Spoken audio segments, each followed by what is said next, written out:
Yan, natapos ko rin.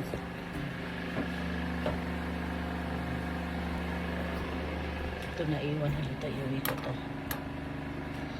Babalik ako dito guys kasi yan, hindi ko lang punasan yan.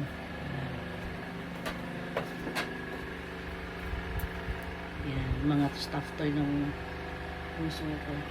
Yan, kasi kwarto nila ng atin ito. So,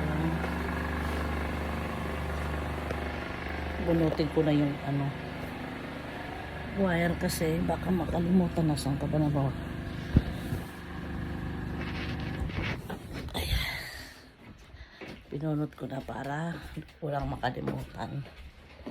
So, hinihintay ko na lang kung labahan na matuyo. Kung hindi man siya matuyo, balikan ko na lang. Yan. Boy, almusal ka na. Yung pamangkin ko kasi dito nag-Holy Week sa akin. Hindi siya sumabay ng uwi kahapon. Kaya mamaya kung ayusin yung kama namin, bababa muna ako. At mag-almusal.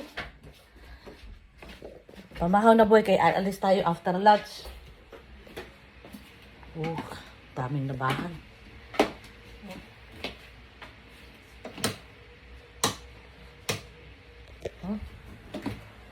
Diba?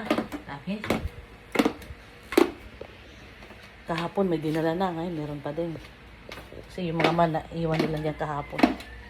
So magkape muna tayo guys. Yan, nandito na ako sa kusina. Okay, kuha muna tayong tasa mamaya. Okay, bye. Morning.